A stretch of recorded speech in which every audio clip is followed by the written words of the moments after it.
Bonjour à tous, ravi de vous retrouver sur Public Sénat pour suivre la fin des discussions des sénateurs autour du dialogue social, texte porté par le ministre du Travail François Rebsamen et examiné par les sénateurs depuis lundi dernier. Depuis, les sénateurs ont adopté de nombreuses modifications à ce texte, avec tout d'abord la suppression de l'article 1er, article sur la création des commissions paritaires régionales interprofessionnelles, dispositif donc supprimé par les sénateurs, également avec la mise en place d'un dispositif expérimental de lissage des effets de seuil. Hier, les sénateurs ont également apporté une autre modification de taille en supprimant cette fois-ci le compte personnel d'activité qui avait été annoncé par le Premier ministre Manuel Valls, qui doit entrer en vigueur à partir du 1er janvier 2017 et qui entérine le principe de droit attaché aux salariés tout au long de leur carrière, droit qui ne tombe pas à chaque fois qu'ils changent d'emploi. En effet, ce compte personnel d'activité devait regrouper tous les droits en matière de formation, chômage ou encore pénibilité. Mais voilà, les sénateurs, et notamment les sénateurs Les Républicains, ont estimé que ce dispositif était une usine à gaz puisqu'il n'avait pas donné lieu tout d'abord à une réelle négociation entre partenaires sociaux. Tout de suite donc, retour à la séance pour les discussions autour de cet article 21. Alors, c'est M. Kern qui va présenter le 406 rectifié. Merci Madame la Présidente, Monsieur le Ministre, mes chers collègues. L'article 21 du projet de loi de dialogue social crée au 1er janvier 2017 un nouveau compte personnel d'activité dit CPA. Ce compte, en rassemblant les droits sociaux personnels recueillis tout au long de la vie professionnelle du titulaire, répond à la nécessité de sécuriser ce qu'on appelle les parcours professionnels. Alors évidemment, mes chers collègues, toute démarche visant à maintenir l'employabilité des personnes ne peut que recueillir l'adhésion. Et en ce sens, le fait d'engager une réflexion sur la création d'un outil qui améliorerait la visibilité, la lisibilité et l'usage des droits acquis constituerait une avancée positive. Cependant, et je fais malheureusement le constat que c'est un grief qui a plusieurs fois été avancé contre vous ces derniers jours, Monsieur le Ministre, une telle évolution ne peut être envisagée sans aucune concertation avec les partenaires sociaux et sans étude préalable. C'est pourtant ce qui nous est proposé par cet article 21. Sur le fond, la création de ce compte risque de complexifier les tâches administratives des chefs d'entreprise, de l'artisanat et du commerce de proximité, et ce, alors que nous sommes censés être en plein choc de simplification. Pour éviter de créer une nouvelle usine à gaz et pour les raisons de forme évoquées précédemment, nous proposons de supprimer cette disposition du présent projet de loi. Je vous remercie. Merci, M. Kern. Monsieur Lemoine, c'est vous qui présentez le 287 rectifié terre, qui est identique, donc. Oui, merci beaucoup, Madame la Présidente. Pardon ? En fait, c'est un amendement effectivement de suppression de cet article 21. Alors, non pas de suppression, parce que je serais contre le principe du compte personnel d'activité, mais parce que, en réalité, en termes de méthode, il est tout à fait possible d'atteindre le même résultat sans passer par la loi. Et on a l'impression, en ayant cet affichage législatif, d'être essentiellement un peu dans de la communication, parce qu'on est dans un article très déclaratif. L'article prévoit l'ouverture d'une négociation, la mise en place au 1er janvier 2017 pour toute personne, mais l'article L1 du Code du travail permet tout à fait au gouvernement d'envoyer un document d'orientation aux partenaires sociaux pour leur demander de se saisir du sujet et de négocier. Donc voilà, c'était pour signaler cela. Et puis, effectivement, la négociation aura un certain nombre de points à trancher, parce que quid du financement ? Quand on parle de sécurité sociale professionnelle, on peut adhérer au principe, mais il y a aussi le mot sécurité sociale. On sait ce que ça peut signifier en termes de financement, de dette et de déficit. Donc, comment tout ça va s'organiser, la portabilité des droits qui va les assumer financièrement. Et puis, cet amendement aussi avait pour objectif d'appeler l'attention sur le fait qu'il était indispensable d'avoir un dispositif qui tourne, parce que là, pour l'instant, il s'agit effectivement d'accoler, de faire en sorte que le CPF et le CPPP, donc l'aspect fort pro et l'aspect pénibilité, puissent être regroupés dans un même instrument, j'attire l'attention sur le fait que ces deux dispositifs, on l'a vu, ont connu quelques dysfonctionnements. Le compte, le CPF, bon, les débuts sont quand même un petit peu balbutiants. Il y a un certain nombre de lacunes qui sont quand même mises à jour par les professionnels de la formation professionnelle. Donc moi je dis aussi attention à ne pas créer une usine à gaz. Et d'ailleurs dans nos auditions, certains responsables de ressources humaines ont eu la même inquiétude. Et donc ne créons pas un DMP bis, parce que partant d'une intention louable, derrière, voilà, quelqu'un disait le diable est dans les détails, il s'agit bien de ça.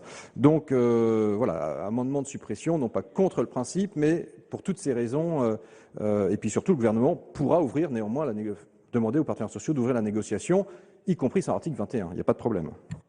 Merci, chers collègues. Quel est l'avis de la commission, Madame Procaccia? Bien, contre l'avis du rapporteur, la commission a émis un avis favorable. Les limites qui ont été évoquées sur le compte personnel d'activité par mes deux collègues, je les ai signalées aussi. Est-ce que c'est nécessaire de le faire entrer dans la loi? C'est un choix politique de vouloir donner une impulsion politique. Je dirais que tant qu'on n'aura pas réglé les problèmes que vous avez tous les deux soulevés, de toute façon, il n'existera pas et il ne pourra pas exister tant que ces problèmes de fond seront réglés. Bon.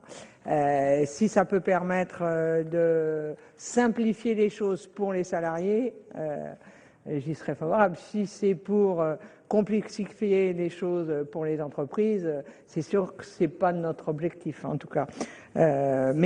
Donc la Commission a émis un avis favorable. Ministre, quel est l'avis du gouvernement?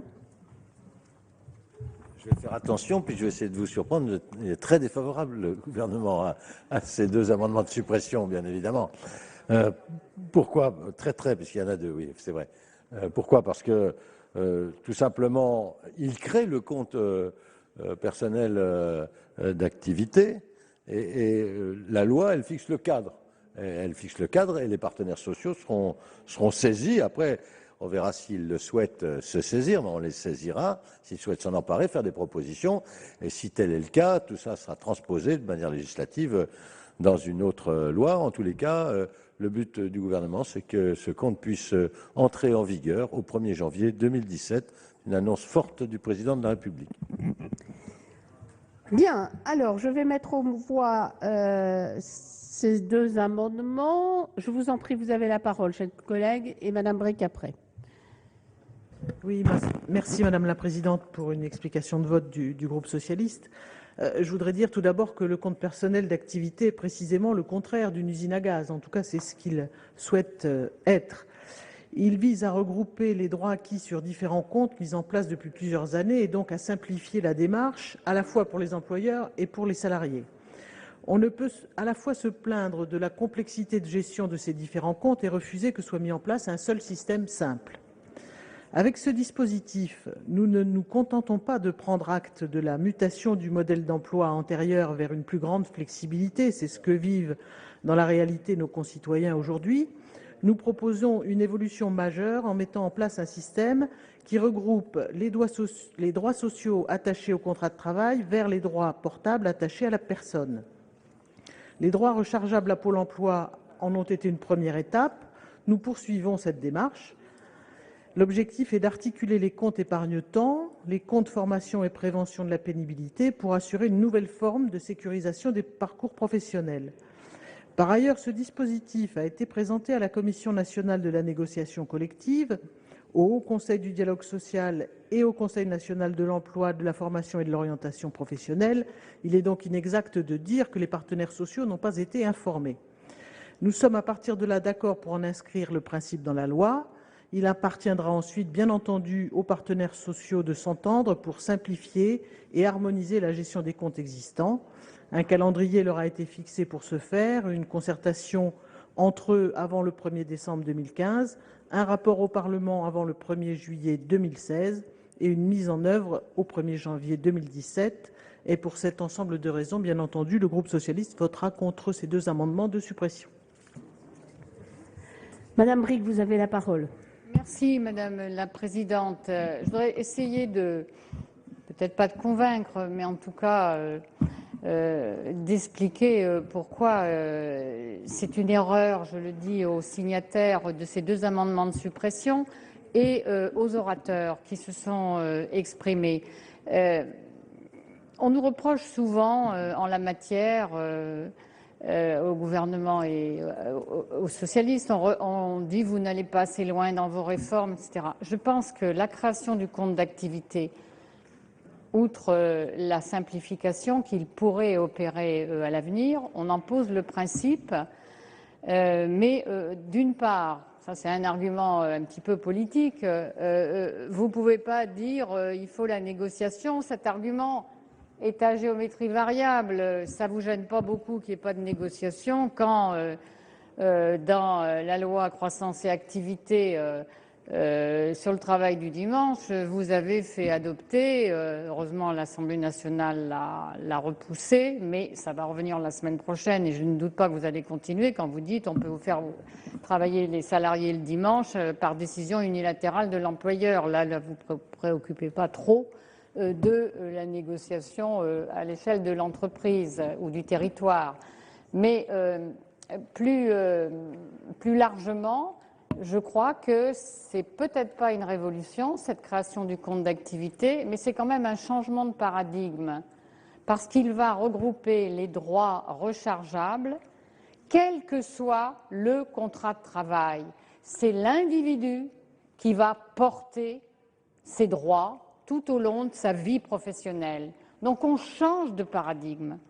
Et je suis étonnée que vous vouliez supprimer le principe du compte d'activité. Mais si, c'est ce que vous faites. Et ça devrait au contraire vous mobiliser. C'est vraiment la condition préalable à ce que vous revendiquez par ailleurs, la flexisécurité. Le travailleur va porter ses droits. C'est plus parce qu'il est en intérim, c'est plus parce qu'il est à temps partiel, c'est plus parce qu'il est en CDD, c'est plus parce qu'il est en CDD. Il va les porter tout au long de sa vie professionnelle. Donc, c'est quand même un changement de paradigme et vous le refusez, c'est idiot. Je vais regarder. Je ne sais plus qui m'a demandé. Monsieur de César, pardon. Oui, mais ça va être rapide, Madame la Présidente, puisque on se retrouve dans l'argumentaire de Madame Brix, c'est-à-dire effectivement qu'il y ait un compte unique et que les écologistes sont pour le compte personnel d'activité, donc de fait voteront contre les amendements présentés. Merci. Alors, je vais mettre aux voix ces 2 amendements de suppression avec avis favorable de la commission et très défavorable du gouvernement. Il y a un scrutin public, je vois que quelqu'un court avec un papier vert. Bien. Voici le résultat du scrutin 218. Alors, nombre de votants 337, nombre de suffrages exprimés 337, pour 186, contre 151. Donc le Sénat a adopté, l'article 21 est supprimé. Voilà pour les débats des sénateurs autour de cet article 21 qui est donc supprimé et qui devait créer le compte personnel d'activité. C'est un réel changement de philosophie qui a été appelé par le gouvernement qui veut pouvoir mettre en place des droits qui restent attachés aux salariés tout au long de leur carrière et non pas simplement à leur emploi et qui tomberaient à chaque emploi. Si sur le principe il n'y a pas réellement de discussion, les sénateurs de droite, les sénateurs les Républicains ont estimé que ce dispositif ne pouvait pas encore être mis en place car il n'avait pas donné lieu à un réel dialogue social préalable auprès des partenaires sociaux et que donc à ce titre il s'agissait d'une véritable usine à gaz. Tout de suite, on va reprendre la direction de l'hémicycle pour parler cette fois-ci du CV anonyme, un dispositif que le gouvernement a souhaité rendre optionnel. Tout de suite donc retour à la séance pour les discussions autour de l'article 23 quinquis. Article 23 quinquies, Bariza Chiari a la parole. Oui, Madame la Présidente, Monsieur le Ministre, mes chers collègues. La problématique des discriminations a longtemps été regardée avec suspicion. L'expérience massive et continue de la discrimination vécue notamment par les citoyens français issus de l'immigration ou appartenant à ce qu'on appelle les minorités visibles a très longtemps été occultée, sous-estimée et parfois même disqualifiée. Mais pas seulement. D'autres groupes sont discriminés. Le lieu d'habitation constitue un élément discriminant très important. Ce déni tient à la nature même de la discrimination. Le sociologue François Dubé a parfaitement su résumer toute la singularité de cette expérience qui se situe entre la certitude d'être discriminable et l'incertitude d'être discriminé. Il est difficile, en effet, dans l'expérience de la stigmatisation, de distinguer ce qui relève du racisme ou de l'inégalité de traitement. Cette ambiguïté paralyse l'arsenal législatif et réglementaire destiné à combattre pénalement les discriminations. Le vote récent relatif à l'introduction d'un 21e critère de discrimination illustre une réelle évolution du regard sur les processus de discrimination. On commence à en mesurer tous les dangers, notamment en période de crise. Monsieur le ministre, vous êtes parmi les premiers à avoir considéré les discriminations comme des morts sociales, comme des inégalités de traitement illégitimes, et à avoir, en qualité de maire de Dijon, mis en place des politiques publiques pionnières et innovantes contre les discriminations, et je tiens à saluer votre action en la matière, tant au sein de notre formation politique que dans le cadre de votre mandat de maire. Les discriminations à l'emploi, et notamment à l'accès à l'emploi, reposent sur une inégalité de traitement illégitime.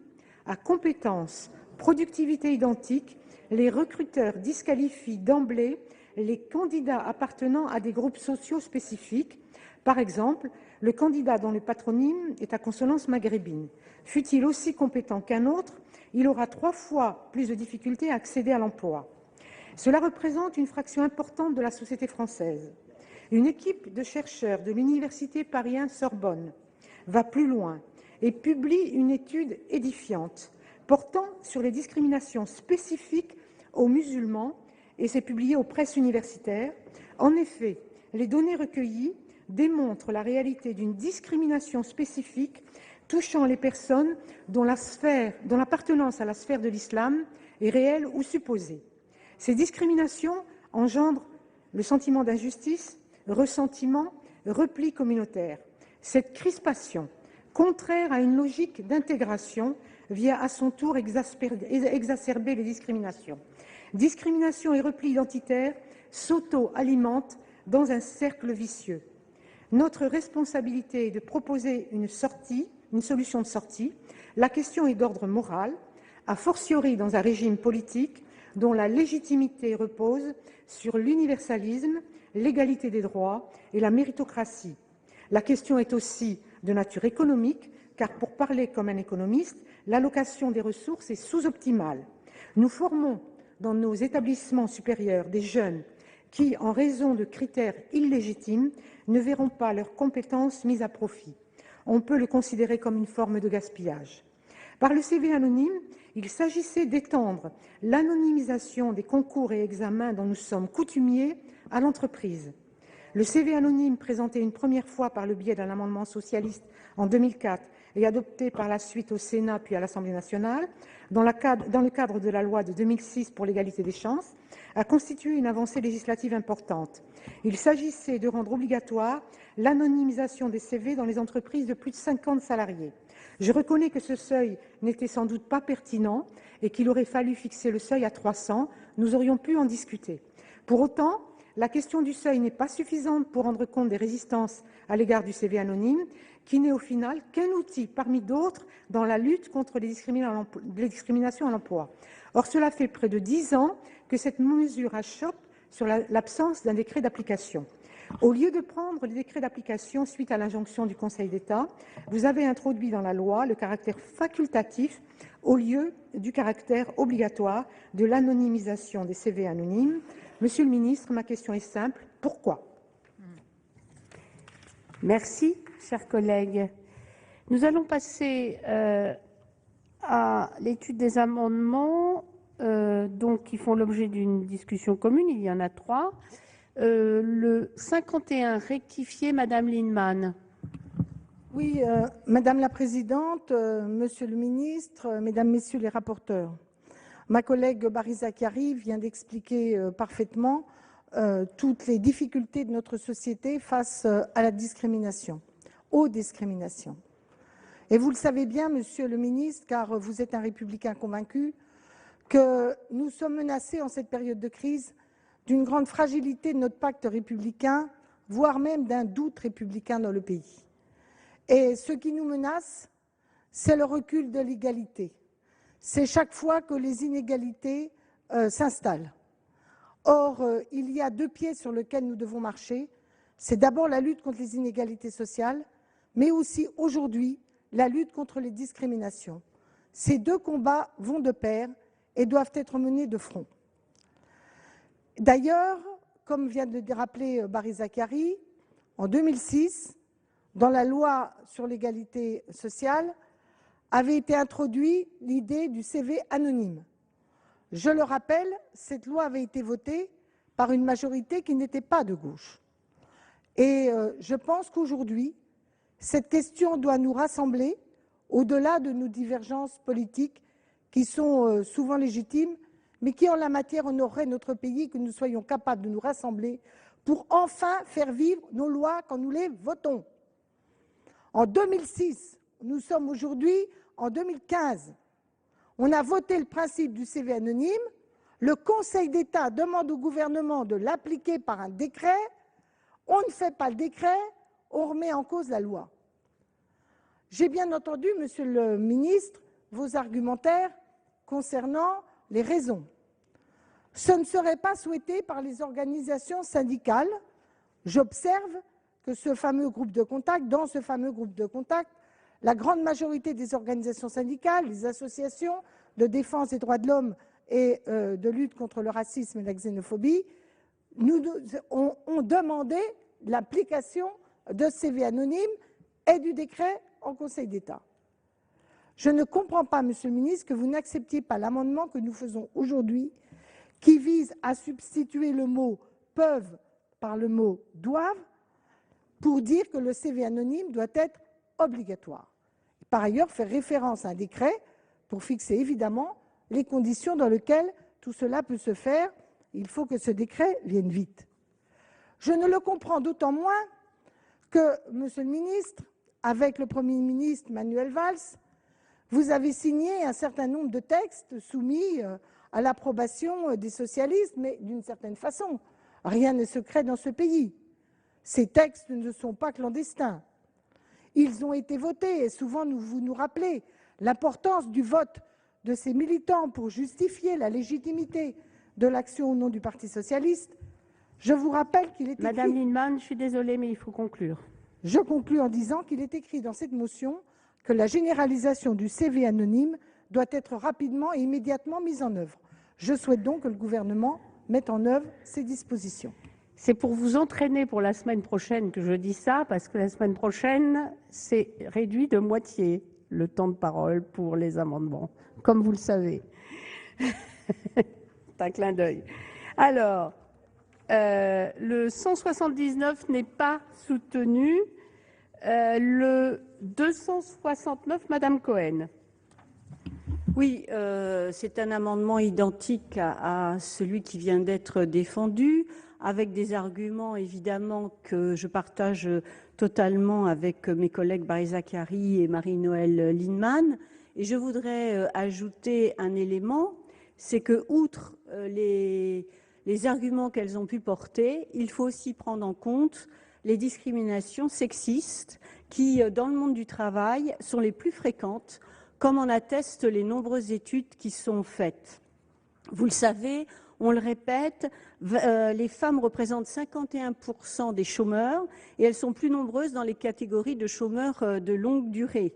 Toutes ces inégalités ne s'expliquent que par la persistance des préjugés que subissent les femmes.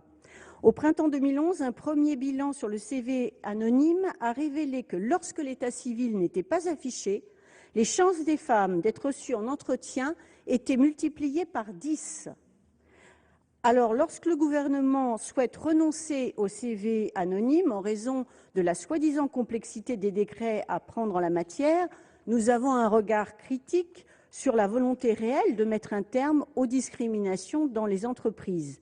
Alors nous le répétons avec nos collègues, c'est sûr que le CV anonyme n'est pas la solution contre toutes les discriminations, c'est bien évident, c'est une conjugaison de mesures qu'il faut prendre, mais en même temps, retirer ce CV anonyme, c'est vraiment donner un très mauvais signe pour combattre ces discriminations. Donc j'espère que nos amendements seront votés pour que nous puissions avoir des mesures qui protègent les salariés, que ce soit par rapport à leur origine sociale, culturelle ou par leur état civil. Merci beaucoup. Quel est l'avis de la commission, Madame Procaccia? Comme vous l'avez rappelé, c'est une disposition qui avait été votée au Sénat et qui avait été introduite par la Commission des affaires sociales, à l'initiative de Nicolas About. Mis à part qu'en 10 ans, on a vu qu'il n'y avait que des difficultés pour l'appliquer. Je ne crois pas que ce soit simplement des problèmes de mauvaise volonté, mais je me souviens qu'à l'époque, quand nous en avions discuté, ça supposait que les entreprises fassent appel à des sociétés extérieures qui puissent... Ça s'appliquait quand même aux entreprises de 50, ce n'était pas les grandes entreprises. Donc c'était quand même assez compliqué. Et pour ma part, j'ai quand même été dans une entreprise privée pendant 33 ans. Je peux vous dire que CV anonyme ou pas, à partir du moment où on aurait eu des CV à un critère et si on avait décidé d'embaucher une femme parce qu'on avait que des hommes dans l'équipe et qu'on voulait une femme ou inversement un homme, ça changera rien dans les faits. Moi, je crois qu'en matière de discrimination, les choses ont beaucoup évolué depuis 2006 et depuis qu'on a évoqué cette loi, le CV anonyme. Le CV anonyme n'est pas supprimé, il n'est pas obligatoire. Donc le gouvernement n'a pas dit c'est interdit de le faire, il dit ce n'est pas obligatoire. Et comme le rendre obligatoire, malgré la loi voulue par le Sénat, n'a jamais été possible pendant 10 ans, je ne vois pas l'intérêt de vouloir réinstaurer ce CV anonyme de façon obligatoire. La Commission a émis un avis défavorable. Monsieur le ministre.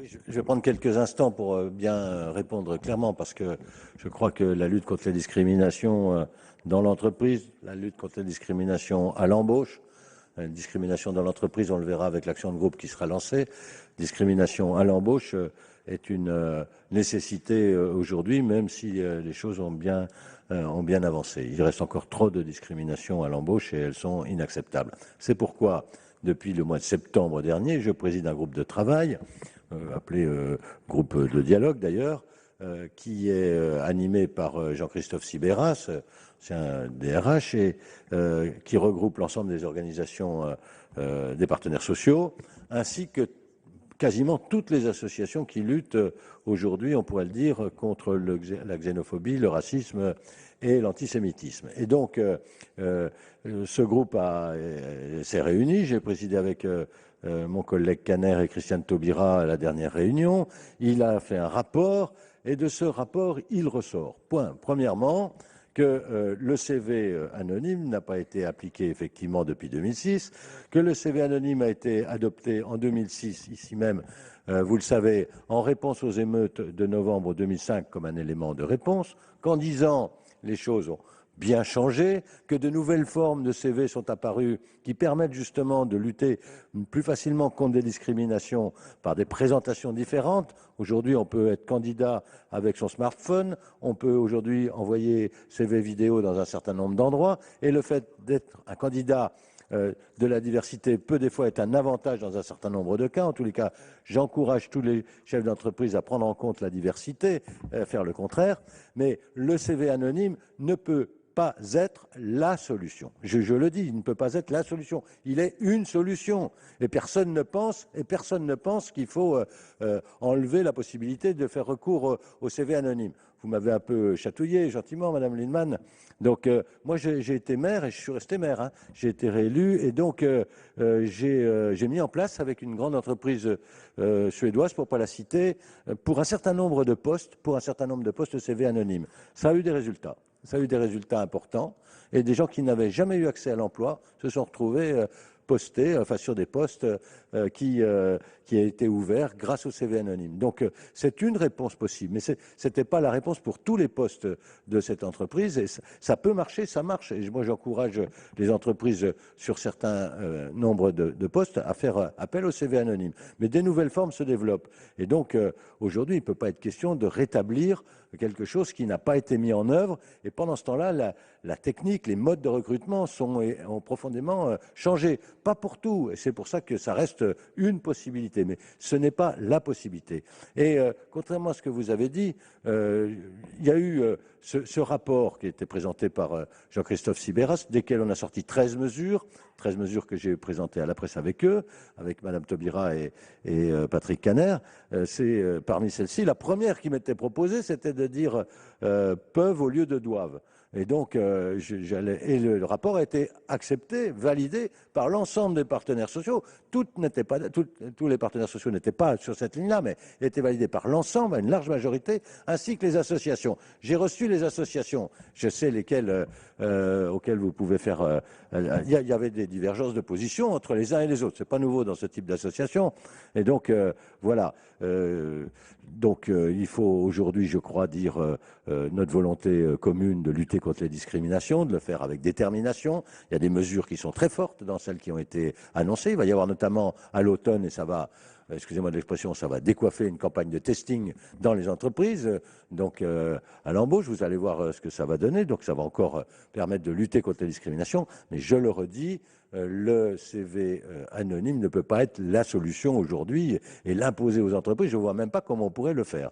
Donc, je dis, celles qui ont envie, c'est un bon moyen, qu'elles y recourent. Pour certains postes, je pense que c'est utile.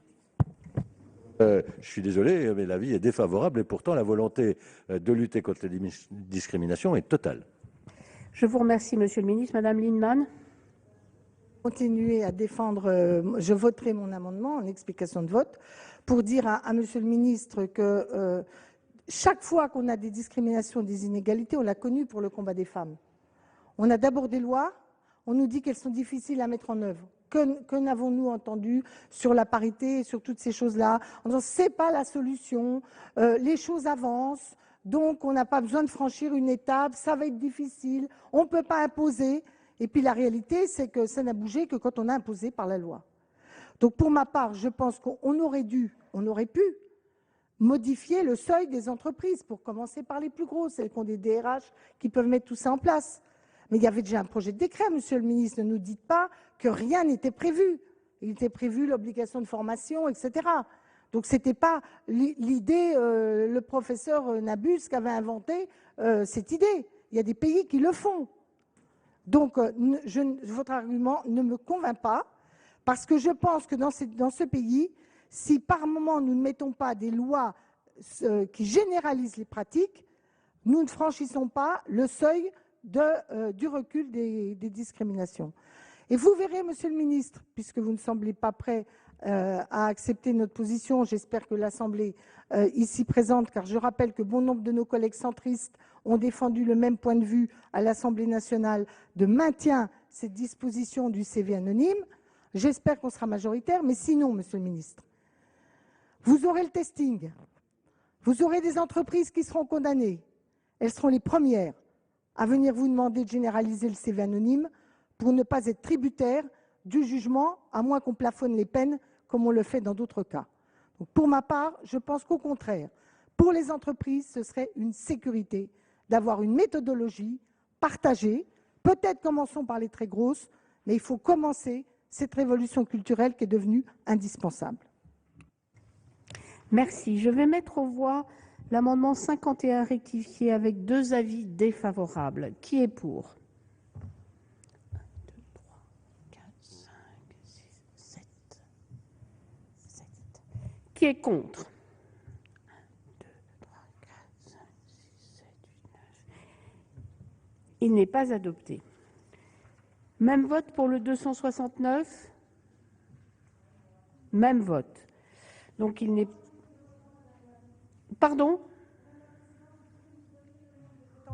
Oui, oui, bien sûr, c'était 9-7.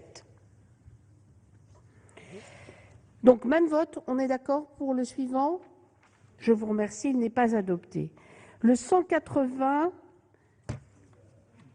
n'est pas soutenu. Je mets donc aux voix l'article 23 quinquies. Qui est pour?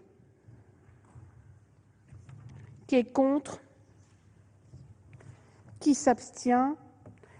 L'article 23 quinquies est adopté. Est-ce que c'est le même vote pour l'article 23 sexies? Même vote? Je vous remercie.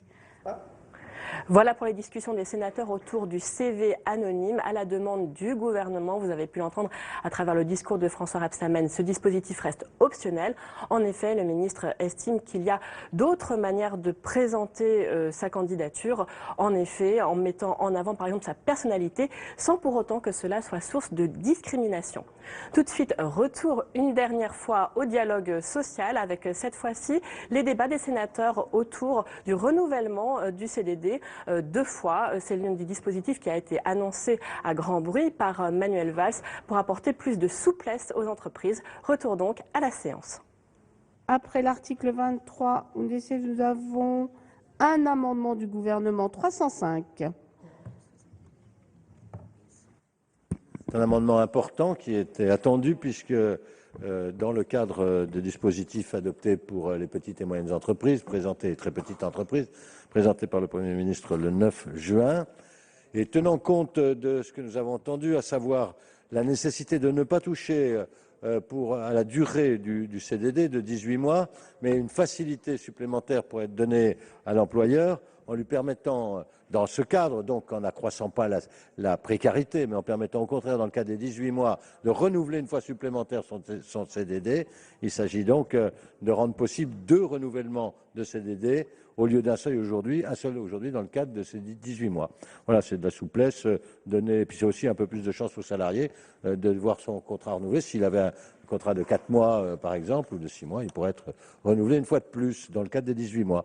Donc, de la souplesse pour les entreprises et on ne touche pas aux droits, on ne porte pas atteinte aux droits des salariés. Madame Procaccia, vous avez un sous-amendement à l'amendement du gouvernement.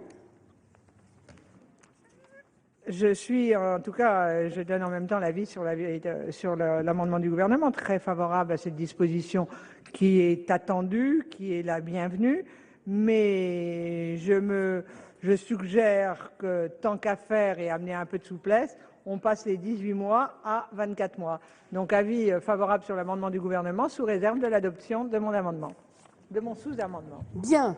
Alors, je vais mettre... Ah oui, l'avis du gouvernement sur le sous-amendement, excusez-moi. Oui, pardon. J'avais évidemment pensé aussi, mais bon. Je vais mettre aux voix d'abord le sous-amendement de Madame Procaccia. Il y a un scrutin public de demander. Madame Bricq, vous voulez prendre la parole? Je vous en prie. Bien sûr. Bon, nous avons eu la discussion en commission, mais là maintenant, c'est toujours plus, quoi. Hein, vous avez une avancée du gouvernement qui correspond à une revendication des petites entreprises portée depuis longtemps, pas écoutée par la majorité précédente. Nous faisons un pas en avant en soutenant notre gouvernement sur le renouvellement du CDD, mais dans la durée de 18 mois. Donc ça, c'est une position de principe. Le ministre vous l'a dit, qui tenait à cette durée. Il faut toujours quand même que vous preniez conscience que ce n'est pas toujours facile de faire ce genre de réforme. Bon, donc quelquefois, c'est aussi le fruit d'un compromis entre des intérêts opposés. Mais je voudrais utiliser un argument pour dire que nous ne voterons évidemment pas le sous-amendement. Comme nous l'avons fait en commission, nous voterons contre. Mais quand on regarde les CDD qui sont conclus aujourd'hui. D'abord, il y a une explosion des CDD et en plus, ils sont de plus en plus courts. Alors je pense que ça, c'est vraiment un argument de bon sens. C'est pas la peine de mettre 24 mois. 18 mois suffisent largement dans la période et on pourra les renouveler parce qu'on voit de plus en plus des CDD de 3 mois, etc. Donc, franchement, à la fois pour la position de principe, pour que vous compreniez l'esprit dans lequel c'est fait, et en même temps que votre amendement, il est purement pétitionnaire et purement pour répondre à une demande du toujours plus de certaines catégories d'employeurs. Monsieur Vatrin a la parole. Oui, j'avais prévu de m'exprimer sur l'amendement du gouvernement, mais ce sera peut-être plus clair de le faire dès maintenant pour dire que nous ne voterons pas le sous-amendement qui rallonge encore la durée des CDD, qui rajoute finalement encore de la précarité à de la précarité, mais nous ne voterons pas non plus l'amendement car en proposant d'autoriser le renouvellement du contrat CDD à 2 reprises, le gouvernement permet aux employeurs de raccourcir les contrats à durée déterminée. Alors je rappelle quand même qu'avec l'ANI, et le gouvernement s'en était félicité, celui-ci appelait à faire reculer la précarité et à taxer en taxant les CDD, les contrats courts, pour les faire reculer. Oui, très courts, mais par exemple, les CDD de moins d'un mois avaient été taxés de 3%, quand même, les CDD de 1 à 3 mois de 1,5 et les CDD d'usage et de plus de 3 mois de 0,5%. On avait compris une taxation au-delà de 3 mois. L'objectif était donc bien de dissuader les employeurs de multiplier les CDD. Or, aujourd'hui, il semble qu'on est dans un recul puisqu'on a introduit la possibilité de 2 CDD de suite en renouvellement. Alors, comme l'a dit Madame Bricq, effectivement, il faut quand même voir l'explosion des CDD ces dernières années qui entraîne quand même beaucoup de précarité, notamment dans la jeunesse. Parce que l'accès à un premier emploi, c'est quelque chose qui devrait nous soucier. Sur les 17 millions de CDD signés en 2011, 75% étaient d'une durée de moins d'un mois. Vous vous rendez compte la précarisation de la société à laquelle on est arrivé. Nulle véritable contrainte n'est en définitive imposée aux employeurs. Pas de quota maxima, ni de taxes suffisamment dissuasives. Je vous ai donné les chiffres. Sont exclus même de ces majorations les CDD de moins de 26 ans, ceux des soins à la personne, ceux pour remplacement de salariés absents, ceux suivis d'une embauche. Vous voyez, pour le patronat, cette hausse des taxations a même été compensée et plus que compensée par l'exonération décidée dans le même année des cotisations pour l'embauche des moins de 26 ans avec un solde positif de 45 millions d'euros. Et ce qui est quand même le plus important, c'est que le nombre de contrats précaires explose.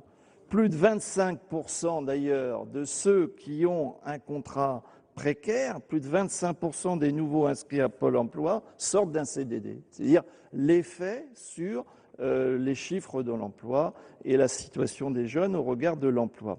Et ce qu'on peut dire, c'est que le contrat à durée déterminée est bien devenu là une marque de flexibilité des employeurs qui, d'ailleurs, dans la réalité, et parfois en contournant les règles, n'hésitent plus à faire des contrats à la chaîne, même pour quelques heures. Non seulement nous en tirons la conclusion que l'objectif affiché dans l'ANI n'est pas atteint, mais que tout cela précarise notamment la jeunesse. Donc pour toutes ces raisons, y compris en termes de performance des entreprises, parce qu'on ne voit pas comment une entreprise peut bien fonctionner avec des salariés s'ils ne sont pas compétents, s'ils ne sont pas assis dans leur emploi, s'ils ne sont pas assurés de leur avenir, s'ils ne sont pas formés, s'ils ne sont pas polyvalents, s'ils ne sont pas confirmés, eh bien même y compris en termes de performance de l'entreprise, et pour toutes les raisons liées à la précarité généralisée dont on est en train de faire notre société, eh bien nous refuserons de voter aussi l'amendement du gouvernement. Bien, je rappelle que je suis saisie d'une demande de scrutin public par la Commission des affaires sociales sur le sous-amendement 327, que l'avis du gouvernement est défavorable. Il va être procédé au scrutin dans les conditions fixées par l'article 56 du règlement. Le scrutin sera ouvert dans quelques instants. Si le résultat du scrutin numéro 219, nombre de votants 339, nombre de suffrages exprimés 339, pour l'adoption 188, contre 151, le Sénat a adopté. Je vais mettre aux voix l'amendement numéro 305. Alors, qui est pour? 1, 2, 3, 4, 5, 6, 7, 8, 9, on est d'accord. Contre? 1, 2, 3, 4, 5, 6. Abstention? Donc, il est adopté.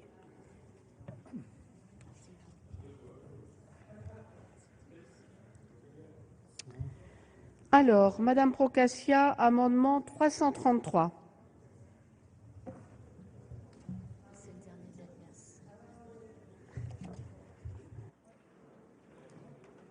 Excusez-moi, j'avais rangé le dossier.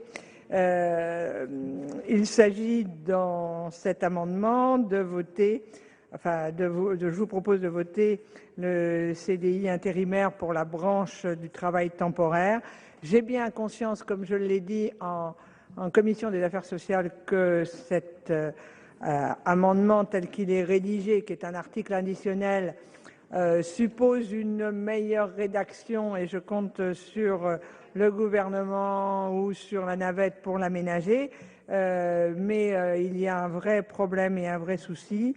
Maintenant, le recours au travail temporaire se fait nécessairement à durée déterminée. La possibilité pour les entreprises de travail temporaire de conclure des contrats à durée indéterminée avec le salarié doit être autorisée. Ça permet à ces salariés de pouvoir avoir une certaine stabilité dans la vie. Et il y a un certain nombre de salariés qui font le choix, j'en ai rencontré, de vouloir aller d'entreprise en entreprise, et en même temps, ils ont un CDI. Je ne vois pas pourquoi ça serait interdit au CDI intérimaire. Donc voilà l'objet de cet amendement. Quel est l'avis du gouvernement? Je m'en remets à la sagesse de l'Assemblée. Sagesse. Donc, je mets aux voix l'amendement de Madame Procaccia, 333 avec la sagesse du gouvernement. Qui est pour? Qui est contre? Qui s'abstient? Il est adopté. Nous entamons le titre 4, encourager l'activité professionnelle par la création d'une prime d'activité. Article 24, M. Albéric de Montgolfier a la parole. Merci Madame la Présidente. Monsieur le Ministre, mes chers collègues, je crois qu'en abordant cette question de la création de la prime d'activité, on va trouver peu de défenseurs du système actuel, puisque nous avons un système dual avec d'un côté le revenu et le RSA activité, et d'autre part la prime pour l'emploi. Donc c'est un système qui est complexe, peu lisible, et on peut évidemment trouver certaines améliorations à la création de cette prime d'activité. Mais néanmoins, je crois que la Commission des finances, qui s'était saisie pour avis de cet article 24, trouve qu'on a peut-être un peu manqué d'ambition dans la création de cette nouvelle prime d'activité, puisqu'on aurait pu avoir la volonté d'avoir un système qui soit une amélioration en termes de simplification. Je m'explique. Aujourd'hui, on a un système déclaratif d'un côté, on a un système par ailleurs qui est calculé automatiquement par la DGFiP concernant la prime pour l'emploi, et on aurait pu imaginer un système qui permette l'automaticité plutôt que d'avoir un système qui va vers une déclaration. Je crois que, évidemment, l'inconvénient principal qui est évoqué pour sans doute justifier la création d'un système déclaratif, c'est évidemment la nécessité d'imposer de manière contemporaine, de calculer de manière contemporaine les revenus à prendre en compte pour cette nouvelle prime d'activité. Mais c'est paradoxal à un moment où le gouvernement a annoncé, peut-être pas pour tout de suite, mais une grande réforme, pardon, le prélèvement à la source, Madame Bricq, en effet, le prélèvement à la source. Le prélèvement à la source, même s'il va se mettre en place de manière progressive, même si les questions restent nombreuses pour le prélèvement à la source, je crois que c'est paradoxal d'annoncer d'un côté le prélèvement à la source et d'autre part de créer un nouveau système déclaratif, parce que la prime d'activité, ça nécessitera des déclarations trimestrielles et on aurait pu avoir un système qui calcule automatiquement les revenus. En tous les cas, en 2016, le gouvernement nous dit qu'on va aller vers la mensualisation et la télédéclaration de plus en plus fréquente. Dans ce cas-là, pourquoi ne pas en profiter pour avoir un système qui calcule automatiquement les revenus à prendre en compte plutôt que d'imposer à des personnes des déclarations trimestrielles.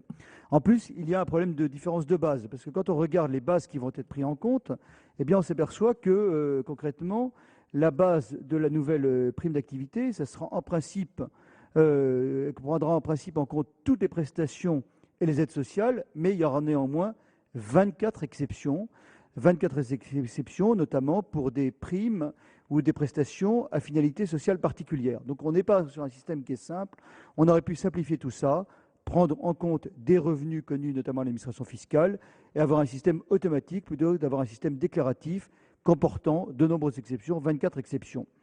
Par ailleurs, la base de ressources proposée par le projet de loi prévoit notamment de nouvelles exclusions. Je prends deux exemples. Les capitaux placés ou non placés, non producteurs de revenus, c'est un exemple, ou les biens immobiliers non loués, ou encore des avantages en nature autres que logement. On voit donc qu'il y a une base qui est différente de celle qui est aujourd'hui applicable au RSA socle, et base qui est elle-même différente de celle utilisée par d'autres prestations complémentaires. On pense par exemple à celle de la CMU. Donc franchement, on n'a pas inventé un système simple, on est très loin de la simplification qu'annonce régulièrement le gouvernement, des bases différentes, des exclusions, certaines prestations prises en compte, des bases différentes de la CMU. Je crois que cette réforme, qui est, sur le fond, pourquoi pas, cette réforme aurait dû être l'occasion d'aller vers une simplification, à la fois d'éviter les déclarations et de prendre en compte des bases qui soient uniques, bases fiscales ou bases sociales. Et je le disais, ça a d'autant plus d'importance qu'on est sur un système qui reste déclaratif, même si les droits sont figés pour 3 mois à compter de la déclaration, les bénéficiaires devront toujours transmettre trimestriellement les informations aux caisses d'allocation familiale. Et il faut d'ailleurs s'interroger sur le surcroît de travail que ça va représenter pour les caisses d'allocation familiale. Elles ont déjà aujourd'hui beaucoup de travail, un certain nombre de caisses ont des difficultés à calculer un certain nombre de droits, et on le voit, ça se répercute d'ailleurs sur les services parfois des CCAS ou des services des départements, et je crois que là on va leur proposer une exigence supplémentaire, et d'ailleurs le système est si complexe que le gouvernement lui-même a annoncé un taux de recours à 50%, donc ça veut dire concrètement un système qui intègre lui-même dans sa complexité le fait que tous les bénéficiaires potentiels n'auront pas recours. Donc c'est la raison pour laquelle, je le dis clairement, on est pour le moins réservé. Je crois qu'on a émis un avis favorable avec réserve. L'avis favorable, il tient compte du fait qu'on va vers un système unique par rapport à 2 systèmes. Aujourd'hui, on ne peut pas défendre cette dualité. Néanmoins, je crois que c'est une ambition qui manque totalement. C'est une réforme qui manque totalement d'ambition par rapport à une simplification et par rapport à un système sur lequel on aurait pu avoir une automaticité de calcul. Et donc, la raison pour laquelle le gouvernement nous propose cette réforme sur le biais de la simplification, pour notre part, on regrette qu'on n'ait pas profité d'une réforme d'ensemble au moment où on annonçait par ailleurs qu'on allait aller vers le prélèvement à la source. Merci beaucoup. Madame Cohen, vous avez la parole. Oui, merci Madame la Présidente, Monsieur le Ministre, mes chers collègues. Comme ça vient d'être dit, cet article 24 fusionne la prime pour l'emploi, une dépense fiscale concernant près de 6 millions de salariés, pratiquement 1 sur 4, pour un montant actuellement proche de 2,2 milliards d'euros, et le revenu de solidarité active, version activité, qui mobilise environ 1,9 milliard d'euros pour environ 830 000 allocataires. La réforme qui nous est proposée va probablement priver une part des actuels bénéficiaires de la prime pour l'emploi du versement de la moindre compensation. Et elle va aussi, sans doute, favoriser la persistance d'un marché de l'emploi déqualifié et sous-payé, très largement illustré par ce que nous connaissons aujourd'hui en matière d'offres d'emploi. Si 85% des salariés du secteur privé continuent, fort heureusement, d'être employés sur contrat à durée indéterminée, ce sont aujourd'hui 85% des offres d'emploi existantes qui ne proposent que des contrats à durée déterminée et notamment saisonniers. La future prime d'activité n'est donc que le pis-aller d'une situation de l'emploi fortement détériorée par 30 années de flexibilité, d'allègement des cotisations sociales sur les bas salaires, de développement des formes atypiques de l'emploi, qui, dois-je le répéter ici encore aujourd'hui, touche en priorité les femmes. Le défaut originel de la prime d'activité, c'est de soumettre les politiques publiques de l'emploi et du travail à la seule prise en charge des désordres créés par la précarité et la flexibilité. L'autre défaut, qui n'est pas moindre, est de faire financer par les impôts et les taxes ce qui devrait être financé par l'entreprise. Dans l'absolu, ce sont en réalité les bénéficiaires même de la prime d'activité qui autofinancent singulièrement quand ils acquittent la TVA et la taxe intérieure de consommation sur les produits énergétiques, sur leurs achats réguliers et ou quotidiens, ce qui va leur être versé demain. Là encore, l'argent public vient au secours, si l'on peut dire, des entreprises. D'autre part, si le gouvernement s'est engagé à accompagner la montée en charge du dispositif, on peut relever que le système reste déclaratif et complexe. On peut donc faire autrement, vous l'aurez compris, mais afin de ne pas léser des millions de personnes, nous voterons cet article, tout en regrettant également que cette réforme se fasse à enveloppe constante, alors qu'elle s'adresse à un plus grand nombre de bénéficiaires. Merci. Madame Bricq, vous avez la parole. Oui, c'est effectivement une innovation importante parce qu'il ne s'agit pas de la fusion, il s'agit de la création d'une nouvelle prestation, la prime pour l'activité. Moi, je voudrais remercier le rapporteur pour avis, Monsieur de Montgolfier, qui a retracé finalement l'historique et qui a montré que la prime pour l'emploi, bon, du reste, elle était gelée depuis 2008, vous le savez, donc ce qui fait qu'elle avait diminué dans son montant de moitié, mais qu'elle était devenue au fil des ans. Créée en 2001, elle avait perdu tout son effet incitatif, c'était du saupoudrage, donc j'y reviens pas. Et puis le RSA activité ne correspondait pas non plus à la finalité qui avait été annoncée lors de sa création en 2008. Alors, donc, et pourtant, il avait été expérimenté. Mais comme quoi, même l'expérimentation n'apporte pas forcément la voie de la résolution. 2008, c'était quand même pas... Oui, mais 2008, c'était... C'était, autant que je me rappelle, un engagement du président de la République de l'époque. Alors, moi, je voudrais insister sur deux points. Le taux de recours et puis l'effet incitatif pour l'emploi. Parce que je rappelle quand même que quand la prime pour l'emploi a été créée en 2001, c'était vraiment l'objectif essentiel. Déjà, 2001, c'était bien avant la crise de 2008, c'était ça, c'était l'effet incitatif pour l'emploi, qui n'a pas été rempli au fil des ans, je l'ai dit. Mais il y a eu dans l'annonce gouvernementale, au départ, une surexposition concernant le pouvoir d'achat et notamment ce qui était pas insensé dans la mesure où c'est vrai que le deuxième rapport de l'IGAS sur l'évaluation du plan pluriannuel contre la pauvreté et pour l'inclusion sociale avait fait 5 recommandations et dont la création d'une prime d'activité par fusion du RSA activité et de la prime pour l'emploi, et la mission maintenait son alerte concernant l'impact sur le taux de recours, sur la couverture des populations, notamment les jeunes, parce que c'est quand même ceux qui sont privés de cette prestation, en privilégiant le lien avec le travail. Alors, on a un peu reproché du côté de l'opposition nationale au ministre qui porte cette réforme avec Madame Touraine de miser, et vous venez encore de le faire, Monsieur Montgolfier, sur 50% de recours. Mais c'est très difficile d'arriver à faire une projection exact. Vous savez bien que la prime pour l'emploi, c'était une dépense fiscale. Le RSA activité, c'était une prestation sociale. Donc c'est très difficile, y compris pour les calculs, parce qu'il y a eu des rapports, il y a eu beaucoup de scénarios qui ont été, celui qui a été privilégié, c'est un de celui qui a été proposé par notre collègue parlementaire Sirug. Mais c'est vrai qu'il faut faire attention aux perdants. Voilà, non, mais attendez, pour l'instant, c'est pas fait, ça. Nous adoptons le principe. Donc, c'est pas très facile de faire des prévisions. En revanche, ce qui est sûr, c'est qu'il faut faire en sorte que les jeunes s'y retrouvent. C'est pour ça qu'on va avoir un problème avec votre amendement, Monsieur de Montgolfier, où vous évacuez les étudiants. Donc, je pense qu'il ne faut pas faire grief au gouvernement. Il faut qu'il y ait faut pas qu'il y ait trop de perdants. Et c'est pas facile à partir du moment où on crée une nouvelle prestation, de faire des projections. Et je pense que justement, la conséquence, c'est qu'effectivement, il faut partir sur du déclaratif. À un moment donné, on sera peut-être plus dans le déclaratif, mais il vaut mieux avec tous les 3 mois la confirmation ou l'infirmation.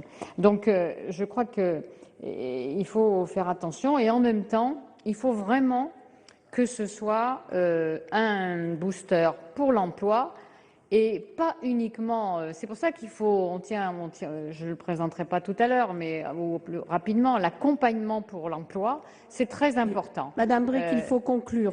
Donc voilà, j'ai terminé. C'est très important d'accompagner pour l'emploi, vers l'emploi. Merci beaucoup. Chers collègues, il est 19 heures. Il nous reste 9 amendements. Le ministre doit partir à 19h40, le président de la commission également. Donc, si nous pouvions terminer ce texte, enfin, il faut qu'on termine ce texte, c'est exactement comme cela que ça se présente. Donc, je vous remercie d'être concis, sans vouloir vous censurer, d'être concis pour que nous puissions terminer dans de bonnes conditions. Madame Procaccia, l'amendement 328.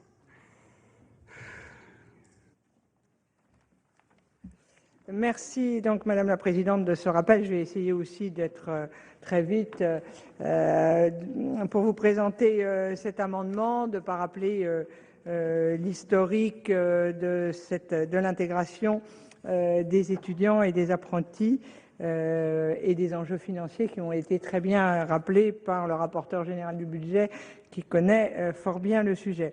La question que j'ai évoquée tout de suite était l'interrogation par rapport aux étudiants. Est-ce que cette prime ne va pas les conduire à plutôt essayer de travailler un peu plus pour bénéficier de la prime au détriment de leurs études? Ce n'est pas l'objectif. La prime d'activité, elle est faite pour les gens qui ont déjà une petite activité et d'essayer de les amener à ce qu'ils ne perdent pas et de travailler davantage.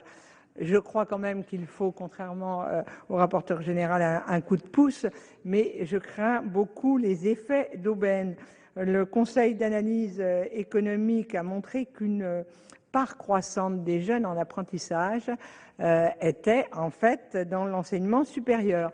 Ça devient un choix de plus en plus répandu et en Master 1 ou en Master 2, y compris dans des filières littéraires, il y a des apprentissages. Or, ces étudiants, compte tenu de la grille de leur niveau, bénéficieront de la prime d'activité, alors que c'est un choix qu'ils ont fait d'études, et ça ne me paraît pas non plus correspondre complètement à l'objectif d'aide aux étudiants qui en ont le plus besoin. Et ceux qui en ont le plus besoin, c'est ceux qui travaillent pour pouvoir se payer les études, et non pas ceux qui ont fait des études en étant rémunérés à ce niveau. Et selon le CAE, 35% des apprentis seraient donc, c'est ce que j'appelle moi les étudiants apprentis. C'est la raison pour laquelle je propose cet amendement, Monsieur le Ministre, qui n'est pas un problème sur le fond, sur l'inclusion des étudiants, mais qui est pour essayer de cibler, de limiter l'impact financier et surtout de faire en sorte qu'il n'y ait pas d'effet d'aubaine de jeunes qui n'auraient pas bénéficié ni de la PPE ni d'autres aides et qui, par ce système d'études, vont pouvoir bénéficier de la prime d'activité. Merci Madame Procaccia. Monsieur de Montgolfier, vous présentez votre amendement numéro 4.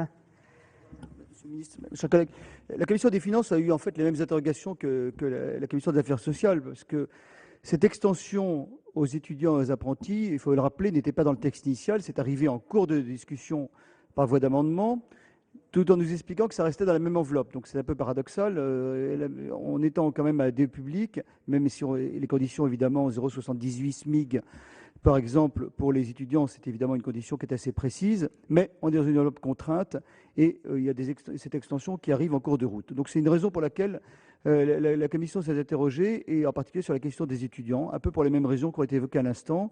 Question de l'enveloppe, bien sûr, et puis question de finalité. Quel est, au final, finalement, l'objet de cette prime? Est-ce que c'est d'encourager la reprise d'activité, ou est-ce que c'est un soutien au pouvoir d'achat des étudiants? Si c'est un soutien au pouvoir d'achat des étudiants, ça relève d'autres dispositifs. Et aucun de nous ne peut nier qu'aujourd'hui, que les étudiants ont des difficultés, soit de logement, soit de ressources pour poursuivre leurs études. Mais ça doit relever d'autres dispositifs que d'encourager des étudiants qui doivent gagner plus de 0,78 SMIC pour accéder à la nouvelle prime.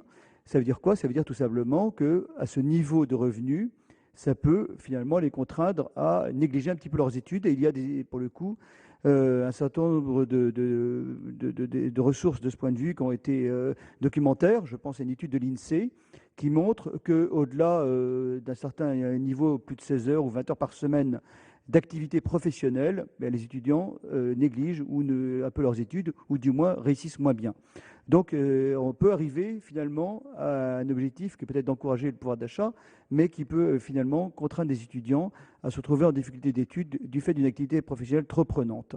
Et c'est ce que montrait clairement l'étude de l'INSEE, qui est assez précise sur ce point. Et c'est la raison pour laquelle la Commission des finances, mais cet amendement risque de tomber si le président est adopté, mais la Commission des finances a proposé d'exclure le régime des étudiants. Ce n'est pas tous les étudiants. C'est en effet, je rappelle, les étudiants qui gagnent plus de 0,78 SMIC, c'est-à-dire plus de 3/4 de temps s'ils sont payés sur la base du SMIC horaire. Et donc, c'est vraiment une catégorie d'étudiants très particulière, c'est qui sont concrètement plus peut-être professionnels qu'étudiants, qui doivent viser à travers l'extension de ce dispositif.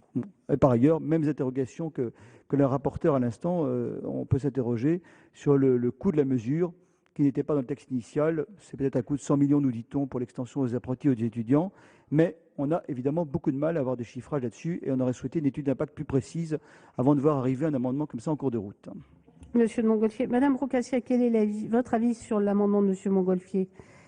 La Commission des affaires sociales a émis un avis défavorable, d'autant plus, je l'ai démontré tout à l'heure, que la distinction entre apprentis et étudiants n'est plus celle qui était la réalité il y a quelques années. Donc, et je continue, je suis intimement persuadée qu'il ne faut pas priver tous les étudiants, mais simplement l'effet d'aubaine que j'ai signalé tout à l'heure.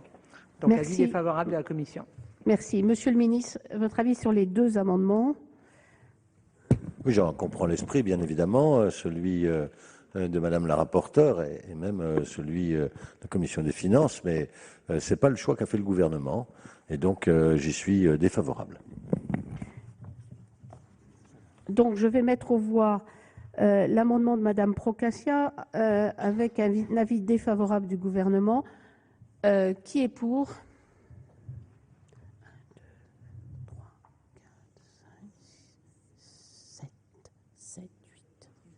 8. Qui est contre? 1, 2, 3, 4, 5. Il est adopté. Donc, celui de M. Montgolfier tombe. Amendement 65, M. Desessard. Oui, les écologistes saluent la mise en place de la prime d'activité, même si nous sommes sensibles au problème que vous avez posé, Monsieur le rapporteur général de la Commission des finances, sur sa complexité, et que nous aurions pu, lors des grandes consultations sur une nouvelle politique fiscale, aller plus loin pour justement innover, simplifier et également avoir. Alors c'était un début, d'accord, mais justement, on va voir si le début s'engage sur des bonnes bases. Nous soutenons toute initiative visant à simplifier les droits de chacun, à unifier les aides financières pour sortir de la logique de saupoudrage. Si les écologistes souhaitent regrouper et rendre universels les droits, ils sont également attachés à notre réforme, l'individualisation des aides. Depuis longtemps, nous sommes pour l'individualisation des aides. La prime pour l'emploi, le RSA activité et de facto la nouvelle prime d'activité, ces aides tiennent compte des ressources des ménages et non pas des individus. Cette logique amène à des situations aberrantes. Ainsi, les bénéficiaires peuvent perdre leur allocation dès lors qu'ils se mettent en couple avec quelqu'un qui leur fait dépasser le plafond de revenus. Ils sont ainsi tentés de ne pas déclarer leur concubinage aux organismes qui versent les allocations. Cela me rappelle le cas d'une jeune femme citée par Libération il y a quelques mois. Bénéficiaire du RSA, mère de 2 enfants, celle-ci se met en couple avec son ami qui gagne à peine plus que le SMIC. Elle se déclare en colocation afin de continuer à percevoir le RSA. 2 ans plus tard, les agents de la CAF lui rendent une visite surprise, se rendent compte de la supercherie et la jeune femme doit désormais rembourser les 8 000 € qu'elle a perçus et elle est en plus poursuivie au pénal pour escroquerie. Bien sûr, elle a commis une faute, bien sûr, au niveau de la loi. Bien sûr que les agents doivent effectuer des contrôles, mais lorsqu'on voit la situation dans laquelle se retrouve cette jeune femme, ne peut-on pas considérer que ce sont les règles qui sont injustes? Pourquoi devrait-elle demander à son compagnon de prendre en charge ses enfants alors qu'ils viennent à peine de s'installer ensemble? Pourquoi devrait-elle renoncer à toute autonomie financière sous prétexte que sa situation sentimentale a évolué? La prise en compte du foyer pour le calcul des droits amène à une perte d'autonomie totale des potentiels bénéficiaires des aides qui doivent s'en remettre entièrement à leurs compagnons ou à leurs compagnes. Nous souhaitons au contraire que les allocations soient un outil d'émancipation et qu'elles permettent aux individus de conserver leur indépendance. Voilà pourquoi nous vous proposons d'individualiser la prime d'activité nouvellement créée par le projet de loi. Et Madame Bricq, vous avez dit oui, c'est un départ, on va voir, on va travailler ensemble. Mais justement, partons sur cette base de l'individualisation. Nous l'avons abordé lors de la réforme, lorsqu'on voulait mettre en place la réforme fiscale. Nous avons ici l'occasion de bâtir un nouveau modèle d'aide financière qui tienne réellement compte de la situation des bénéficiaires. Cela correspond à l'évolution de cette société. Nous vous demandons d'adopter notre amendement. Merci. Madame Procaccia, quel est l'avis de la commission sur l'amendement 65 ? L'avis de la commission est défavorable puisqu'il individualise complètement la prime d'activité. Ça peut être une proposition intéressante, mais il n'est pas évident qu'elle soit juste. Et comme je vous l'avais dit en commission, je ne sais pas, puisque c'est à enveloppe constante, combien de perdants ça ferait. Merci. Le gouvernement ? Même avis, même position. Ça aurait pu être un choix, effectivement, mais ça faisait des perdants. La familialisation d'une partie de cette prime assure qu'il n'y aura pas de perdants et que la prime d'activité ne perd pas son sens en même temps. Donc, avis défavorable. Je mets aux voix la... Madame Bricq. Oui, je veux le retirer en séance, mais moi, je suis favorable de la même manière pour les aides que pour l'impôt sur le revenu. Je suis, par principe de philosophie fiscale, je suis pour l'individualisation. Parce que il y a de plus en plus de femmes qui travaillent ou qui voudraient travailler. Bon, la familiarisation, ça renvoie à un modèle où ce n'était pas le cas. Un modèle, voilà. Bon, mais c'est la révolution, je le sais. Et de toute façon, on ne le fait pas, chers collègues de César, à la faveur d'un amendement. Donc, c'est pour ça qu'étant favorable à l'individualisation, je ne voterai pas votre amendement. Ça nécessite une réforme globale. Ce n'est pas le sujet, là. Monsieur de César. Madame la Présidente, je vais être rapide, mais je ne peux pas laisser dire que moi, je fais une réforme fiscale à la faveur d'un amendement. J'aurais préféré, évidemment, que lorsqu'il y a eu les consultations de M. Ayrault pour lancer une nouvelle politique fiscale, une réforme fiscale, on aille plus en avant. Tous les groupes politiques avaient été invités, les syndicats avaient été invités. Nous avions le soutien justement de l'administration de Bercy pour travailler ensemble. Après, un rapport et puis plus rien. Donc ça vient maintenant dans un projet de loi sur le dialogue social. Je veux bien, je suis pour dans l'idée, mais si on voulait travailler davantage, effectivement, on prendrait la politique fiscale, on aurait pris de front la politique fiscale, et à ce moment-là, mes propositions pour l'individualisation non seulement de la prime d'activité, mais de l'ensemble de la fiscalité des revenus, n'auraient pas été au détour des amendements. Donc je sais que j'exagère un peu vos propos, Madame Bricq, mais c'était pour dire qu'on ne me donne pas l'occasion d'aborder ce débat dans un cadre plus général. Je mets aux voix l'amendement 65 avec 2 avis défavorables. Qui est pour? Qui est contre? Qui s'abstient? Il n'est pas adopté. Le 270, Madame Cohen.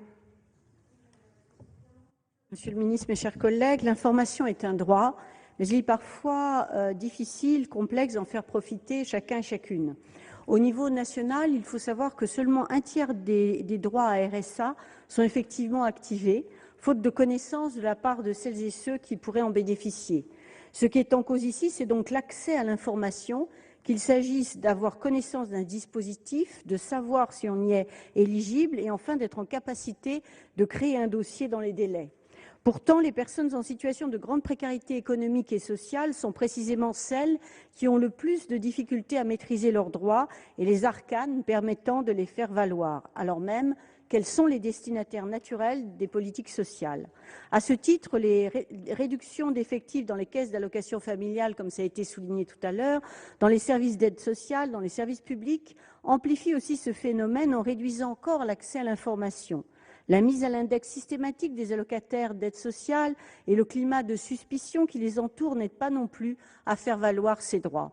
Or, dans le texte de cet article, vous proposez de fusionner en une seule prime d'activité l'ancienne prime pour l'emploi et le RSA activité en conditionnant l'accès à cette nouvelle prime à des démarches administratives complémentaires.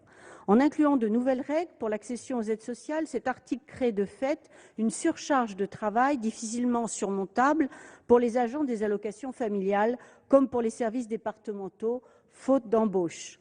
Nous pensons à l'inverse qu'en tant que droit, la prime d'activité pourrait et devrait être à la portée de toutes celles et de tous ceux qui en ont besoin, en ne surchargeant pas les procédures d'accès. C'est donc le sens de notre amendement qui tente à supprimer l'alinéa 47 de l'article 24 du texte. Merci Madame Cohen. Madame Procaccia, avis de la commission. Vous le savez, Madame Cohen, je partage les inquiétudes sur l'information. Et je ne suis pas sûre que tout soit aussi simple et que les services communiquent aussi bien qu'on le souhaite. C'est pour ça je vous proposerai soit de retirer, soit un avis défavorable, parce que je crois que votre amendement va à l'encontre de l'objectif qui est recherché, parce que vous supprimeriez la possibilité effectivement d'utiliser des règles, enfin les règles plutôt que vous demanderiez seraient applicables en matière d'aide sociale et inapplicables parce qu'il faudrait que la CAF dispose en temps réel de toutes les données nécessaires au calcul de l'éligibilité pour la population active. Donc, on pensait à la Commission des affaires sociales que ça aurait l'effet inverse que celui que vous recherchez. Merci. Quel est l'avis du gouvernement? J'en comprends l'objet. Effectivement, vous avez parlé des taux de recours, vous avez dit combien il était faible pour le RSA. Il va monter là, et c'est d'ailleurs, je crois, pour cela que la Commission nationale de lutte contre la pauvreté a salué cette prime d'activité. Et donc, ce qu'il faut, c'est en assurer l'information la plus large possible. Et quand la DSN sera en place, ça sera encore beaucoup plus simple. Mais en attendant, le but que le gouvernement s'est donné, c'est de faciliter l'information, la connaissance, pour que le plus de nombre de personnes possible y aient accès. Avis défavorable? Avis défavorable. Bien. Je mets aux voix l'amendement 270 qu'a présenté Madame Cohen avec 2 avis défavorables. Qui est pour? Qui est contre? Qui s'abstient? Il n'est pas adopté. Le 119 rectifié, c'est Madame Bricq qui le présente. Oui, il s'agit de l'accompagnement vers l'emploi, à l'emploi. Madame la rapporteure, Madame Procaccia, et la Commission nous met devant un choix cornélien. Elle dit cet accompagnement doit être pour le maintien dans l'emploi. Et nous disons oui, bien sûr, l'accompagnement pour l'emploi, mais aussi vers l'emploi. Pourquoi? Parce que nous savons bien que beaucoup d'attributaires de la PPA vont venir du RSA Solidarité. Et nous savons bien qu'ils peuvent avoir un emploi, mais c'est des situations très précaires, c'est-à-dire que ce sont des emplois de courte durée.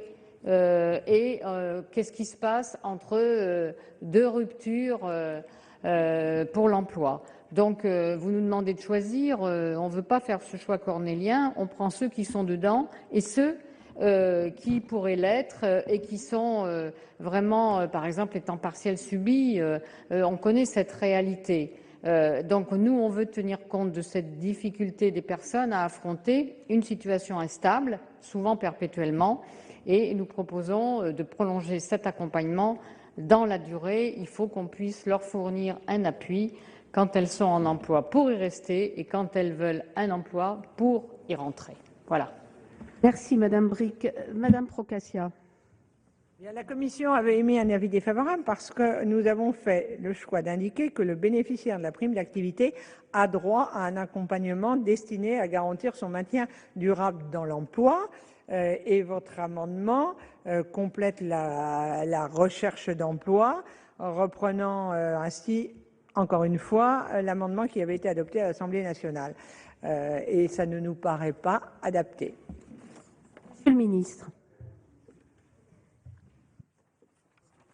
Cette fois-ci, je ne serai pas d'accord avec Madame la rapporteure et j'ai mis un avis favorable à cet amendement parce qu'effectivement, je crois que c'est bien qu'on propose aux bénéficiaires de la prime d'être accompagnés vers l'emploi quand ils ne sont pas dans l'emploi.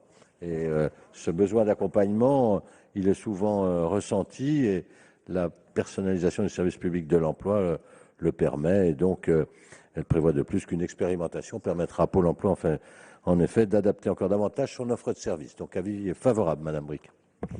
Bien, je mets aux voix donc l'amendement présenté par Madame Bricq, 119 rectifié, avec un avis défavorable de la Commission et favorable du Gouvernement. Qui est pour? Madame Bricq, vous voulez reprendre la parole? Je veux simplement dire que vous savez très bien que ces situations de précarité, si elles ne sont pas accompagnées, ces personnes vont retomber dans leur statut antérieur et c'est pas ce que vous voulez. Personne ne veut ça. Quand j'ai défendu tout à l'heure l'effet incitatif vers l'emploi, ça fait partie de cet objectif, cet amendement. Voilà. Donc je mets aux voix l'amendement. Qui est pour?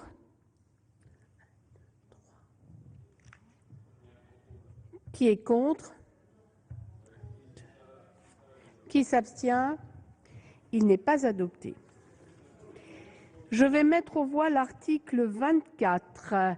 Qui est pour? Qui est contre? Qui s'abstient? Il est adopté. Après l'article 24, l'amendement 80 n'est pas soutenu. Madame Procaccia, vous présentez l'amendement 329. Le 329 est un amendement, une erreur de référence, correction, et le 330, un amendement rédactionnel. Bien.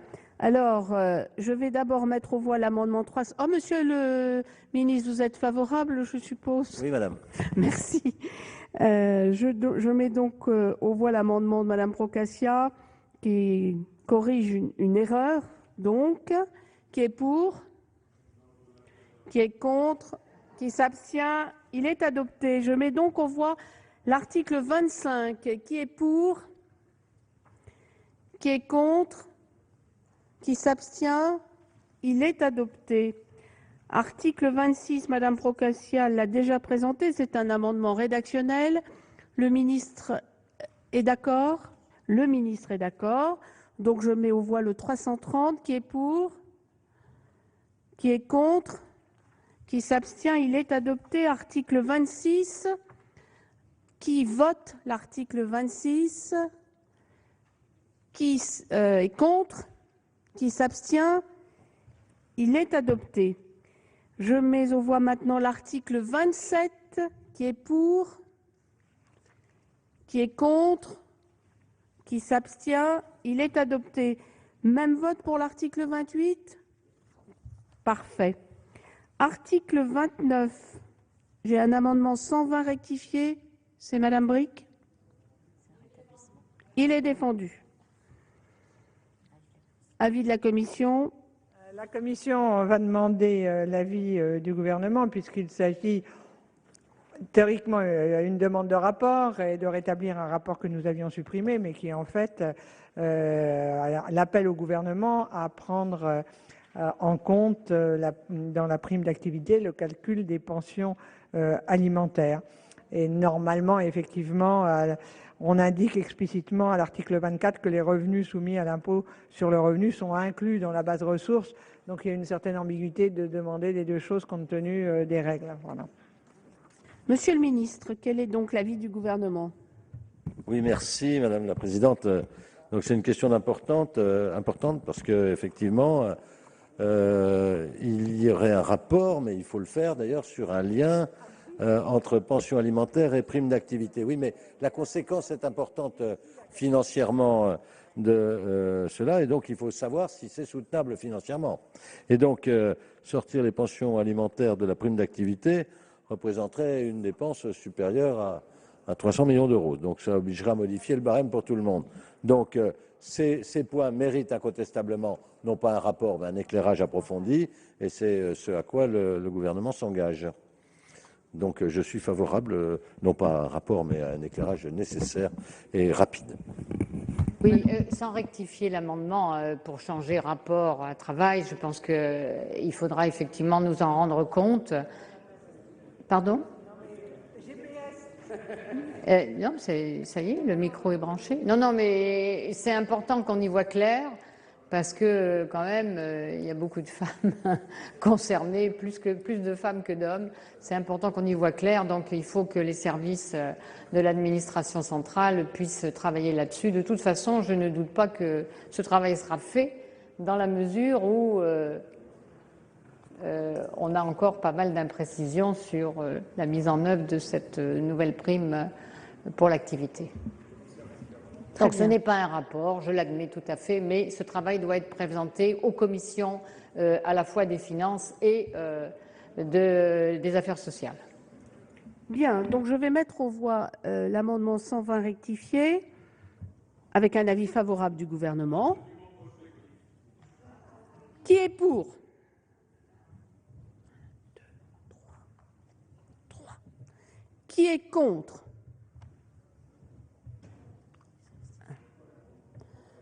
Qui s'abstient? Bien, il est adopté et l'article 29 est ainsi rétabli. Nous avons terminé l'examen de ce texte. Je vous rappelle que les explications de vote sur l'ensemble se dérouleront mardi 30 juin à 14h30. Le vote par scrutin public aura lieu le même jour de 15h15 à 15h45 en salle des conférences. La parole est à Madame le rapporteur. Merci Madame la Présidente. Je voudrais d'abord et avant tout remercier les collègues qui, en cette fin d'après-midi, sont restés et sont présents. C'est vrai que les textes sur le droit du travail, en général, ne passionnent pas les foules. En tout cas, ceux qui étaient là étaient intéressés et passionnés, et je les remercie. Alors, j'ai effectivement un grand regret sur ce texte. Enfin, non, je dirais que j'ai deux grands regrets. Un, c'est qu'effectivement, la majorité présidentielle ait systématiquement cherché à réintroduire la formulation de l'Assemblée nationale. Il me semble qu'en systématisant cette procédure, on remet et on fragilise le travail que l'on peut faire ensemble, et on a prouvé qu'on faisait du travail ensemble au Sénat. Et c'est un petit peu dommage, ou alors c'est la preuve d'une certaine crainte des réactions de l'Assemblée nationale. En tout cas, je ne crois pas que ça apporte beaucoup de revenir systématiquement et par tous les amendements, en tout cas sur ce texte, je ne sais pas sur les autres textes s'il en est ainsi, de revenir sur le texte de l'Assemblée nationale. Mon deuxième grand regret, c'est effectivement sur cet article 1 qui n'a pas été adopté, qui aurait permis effectivement au moins d'améliorer les choses dans une CMP. Malgré tout, le travail, on a bien travaillé, on a fait passer un certain nombre de dispositions auxquelles on croyait qui ne sont pas simplement de la posture, comme le lissage des seuils à titre expérimental, les suppléants, mais on était tous ensemble d'accord sur les suppléants, excusez-moi, le regroupement des IRP en une instance unique des 50 salariés, et on a été assez fidèle, je dirais, au texte initial du ministre et aussi à l'esprit de l'ANI de 2013. On a fait énormément de sécurisation juridique, en particulier sur les délégations des personnels navigants, sur les règles de concertation pour l'article 20, pour faire évoluer les annexes 8 et 10, et un peu plus de lisibilité à la prime d'activité. Je crois que le texte émanant du Sénat est assez équilibré. En tout cas, il reflète des convictions et un travail qu'on a réalisé avec rapidité. Et je voudrais conclure aujourd'hui simplement en souhaitant un bon anniversaire au ministre. Monsieur le ministre. Merci.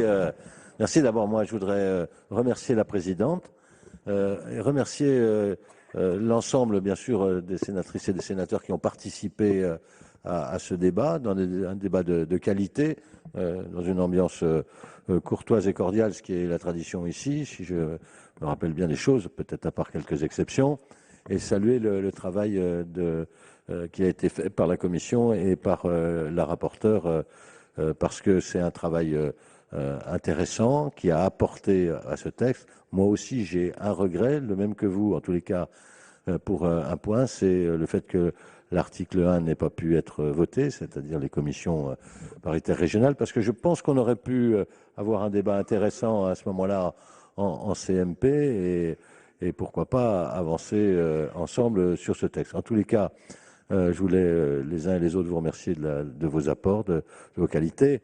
Et je ne dirais pas, mais je regarde juste, non pas Jean Desessard, mais juste le milieu. C'est un texte d'équilibre entre ceux qui voulaient en vouloir plus et ceux qui en voulaient moins. Et on a bien fait de tenir, je le dis pour moi, et pour le gouvernement, sur la ligne que nous avions. En tous les cas, merci Madame la rapporteure pour le travail que vous avez fait.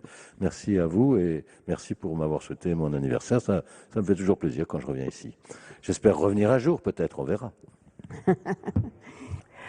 Voilà pour les discussions des sénateurs, notamment autour de cette prime pour l'activité, prime qui rassemblera prime pour l'emploi et RSA, dispositif qui a donc été adopté par le Sénat.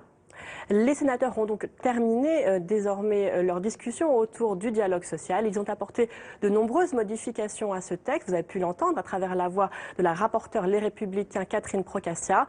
En effet, les sénateurs ont tout d'abord supprimé l'un des dispositifs phares de cette réforme du dialogue social, les commissions paritaires régionales interprofessionnelles. Ils ont également adopté le dispositif expérimental de lissage des effets de seuil. Enfin, ils ont supprimé le compte personnel d'activité et qui doit rassembler tous les droits rechargeables des salariés tout au long de leur carrière. Les discussions des sénateurs sont donc terminées, mais le vote se tiendra mardi prochain au Sénat. Vote et explication de vote le 30 juin. Vous pouvez toujours voir et revoir toutes les séances sur notre site sur publicsénat.fr. Prochain rendez-vous de l'actualité parlementaire à 19h pour 24h Sénat, le journal. Très bonne journée sur les chaînes parlementaires.